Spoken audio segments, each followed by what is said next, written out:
50 degree तक चला जाता है। इसी इलाके के डानाकिल रेगिस्तान में ही हेली गुब्बी ज्वालामुखी है।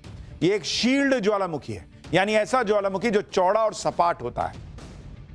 वैज्ञानिकों के मुताबिक इस ज्वालामुखी में आखिरी विस्फोट करीब 12,000 साल पहले हुआ था। तब आखिरी हिमयुग खत्म हो रहा था। सोचिए 12,000 साल बाद अचानक यह फटा है।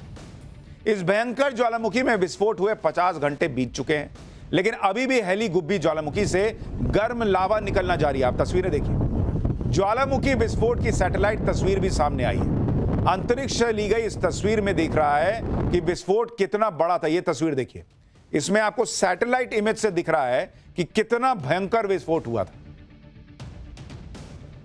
एक और तस्वीर आपको दिखाता हूं। इथियोपिया के हेली गुब्बी की ही यह तस्वीर है।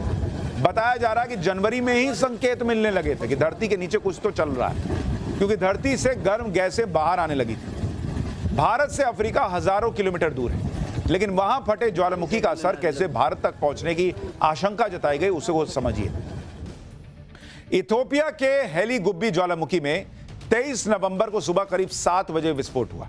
इथियोपिया से उठे राख के बादल ओमान तक अगली सुबह 5 बजे पहुंच गए। इसके बाद आशंका जताई जाने लगी कि राख के बादल 24 नवंबर को रात 11 बजे तक दिल्ली पहुंच जाएंगे।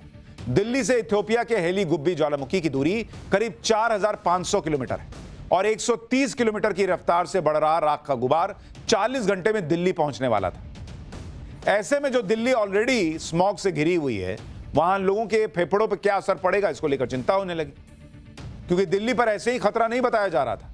इथियोपिया में ज्वालामुखी विस्फोट के बाद भारत के जयपुर से आई तस्वीर देखिए।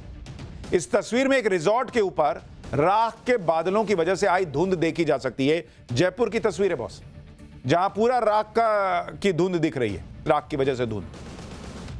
ज्वालामुखी से उठे जहरीले बादलों का रुख दिल्ली की तरफ था। ऐसे में एहतियातन कदम भी उठाए गए। भारत में ज्वालामुखी की राख का सबसे पहला असर हवाई यात्रा पर पड़ने वाला था। ऐसे में 24 और 25 नवंबर को कई एयरलाइंस ने अपना शेड्यूल चेंज किया। राख के खतरे के चलते 7 इंटरनेशनल फ्लाइट को कैंसिल किया गया, जबकि 12 इंटरनेशनल उड़ानों के समय में बदलाव कर दिया गया। कैसे दिल्ली की तरफ खतरा बढ़ रहा था, अब आपको वो बताता हूं। मौसम विभाग के मुताबिक 24 नवंबर की रात 9 बजे ज्वालामुखी के राख का बादल भारत में इंटर हो गया। राख का गुबार जयपुर और आसपास के इलाकों तक पहुंचा। इसके बाद राख की पतली परत हरियाणा के आसमान तक पहुंची। आशंका थी कि राख के बादल 1 घंटे बाद दिल्ली पहुंच जाएंगे। मौसम विभाग ने जो अगली सैटेलाइट तस्वीर जारी की, वो रात 1 बजे की थी। 4 घंटे के बाद राख का बादल दिल्ली एनसीआर के ऊपर दिखाई दिया। हरियाणा और उत्तर प्रदेश के भी कुछ इलाकों पर राख का गुबार दिखा। बताया गया कि राख का बादल हिमालय की तरफ बढ़ रहा है। सुबह 11 बजे दिल्ली के लिए कुछ राहत वाली तस्वीर सामने आई। दिल्ली का आसमान साफ दिखा, राख के बादल छट चुके थे और राख के बादल उत्तरी भारत से चीन की तरफ बढ़ गए। ज्वालामुखी की खतरनाक राख का बादल भारत के ऊपर से तो गुजर गया, लेकिन इसके बड़े असर से भारत बच गया। इसलिए क्योंकि ज्वालामुखी की राख जमीन पर भी गिर सकती थी, लेकिन जब राख इतनी ऊंचाई पर जाती है तो हवा में कैद हो जाती है।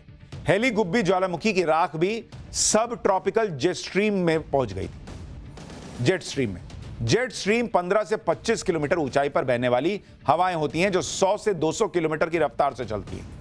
जेट स्ट्रीम पश्चिम से पूर्व की ओर बहती है और हेली गुब्बी की राख इसी के साथ पैसिफिक की तरफ बढ़ गई। ज्वालामुखी का फटना कितना खतरनाक होता है, यह आप इस बात से समझिए कि कुछ साल पहले अमेरिका के पास ग्वाटेमाला में जब ज्वालामुखी फटा था तो सैकड़ों लोगों की जान चली गई।